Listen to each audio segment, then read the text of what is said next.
Hi guys, welcome to my YouTube channel. So ngayon, may panibago po tayong video guys, no?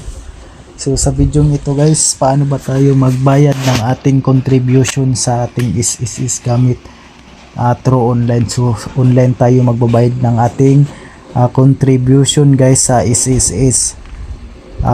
Ano lang po ito guys, self-employed kasi sa voluntary po tayo magbabayad guys, no?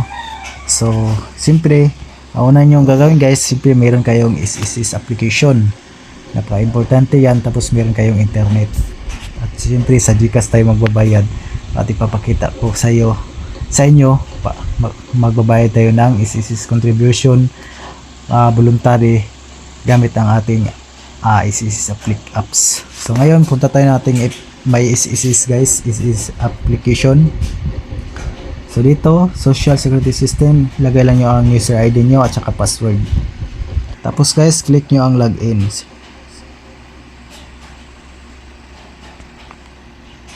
So dito guys, ito yung ating dashboard ng ating is application, no?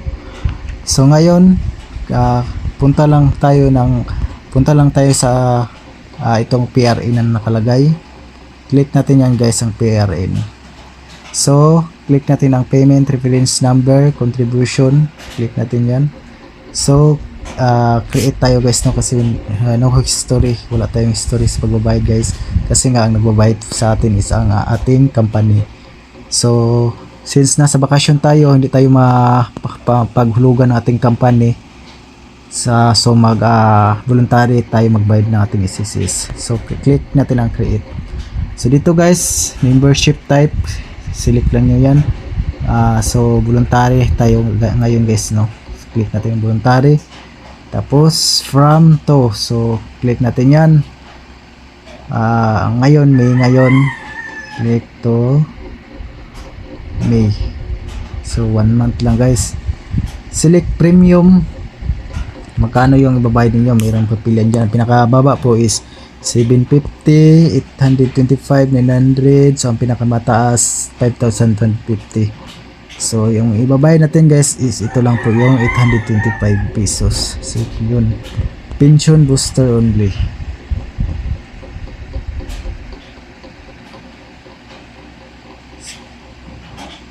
Ay, wait lang guys, ulitin natin kasi na-cancel. So ngayon guys, click natin itong generate pin. So 825 po yung babayaran natin, tapos click natin ang generate pin.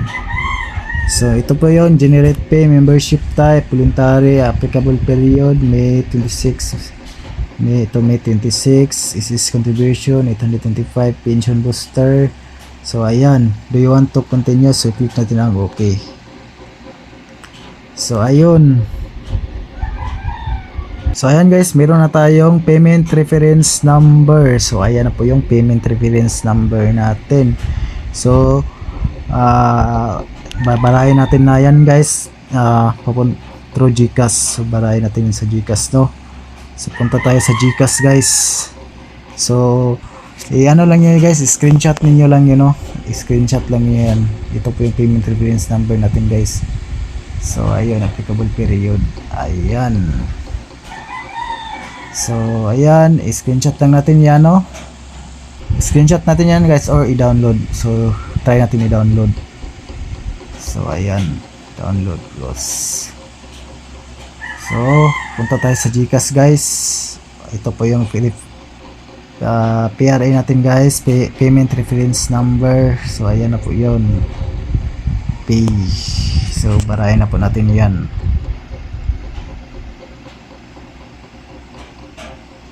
Lagay dito guys, P.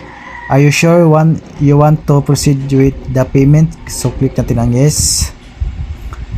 So dito guys, may pagpipilian dito guys. Pwedeng Maya account or GCash account or credit card or debit card. So sa Maya account guys, meron siyang bayad na 10 pesos 10 pesos to 6 pesos service fee. So sa GCash naman guys is merong bayad pa din na 10 pesos to 6 pesos. So sa Maya account tayo guys, sa Maya account. Click natin yan. Tapos Maya account, membership, convenience fee, booster. So may convenience fee siya na 10 pesos, tapos service fee 6 pesos. So 16 pesos po yung mababaray natin sa pagmaya account tayo guys or GCash. So click na natin itong okay.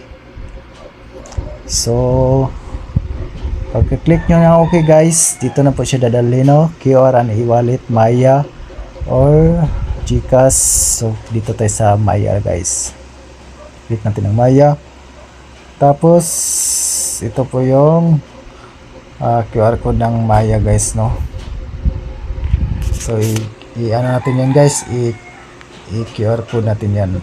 Kalagay guys, use Maya account to login to pay or scan. So yun, pwede login or scan. Yun guys, payment successful, completed. Ito yung nakalagay na araw, date. So payment method, may wallet, purchase items. So ayun, may assist payment, you have successfully paid on May 4, 2026. PRE number, so applicable period May 26, amount contribution is contribution 825. Provident funds, zero pension booster, zero convenience fee 10, service fee 6 pesos. Total amount is 841. So ayan, no, as transaction. So ayun, nabarayan na po natin guys yung ating SSS contribution for voluntary. So click natin yung close. So pwede natin yan i-screenshot guys, screenshot natin. So close na natin yan. So ayan, tingnan natin guys, no, sa PRM, click natin contribution, click natin, back tayo. So at ito guys, ito na siya guys, no, ito. So ayan, click yan, access PRM contribution. So yun lang po guys, no. So nabarayan na po natin. So click natin last posted contribution, click natin yan. So ito, so na-post na po siya guys, May 2020, record in 2026, year 2026 guys. So ngayong taon na po, ngayong January, nakabaylas bayad guys, January 1050. So ngayon is May ngayon guys, May 2026. So 825. So posted po siya agad guys, no. So ayan, yan lang po ang gagawin guys, paano magbayad ng SSS voluntary contribution. So ayan, kung kayo po seaman, tapos pag seaman po guys is pag bakasyon is hindi po nagbabayad yung company namin pag bakasyon. Pag nagsampa lang po, nagbabayad yung company namin pag nakasampa lang po kami sa barko, pag nasa barko lang po kami. Pero pag nasa bakasyon, walang bayad, hindi nahulugan yung isis namin. So ang ginawa ko is nag-voluntary na lang ako, nagbabayad buwan-buwan pag bakasyon, kasi para may mahulugan po yung isis ko.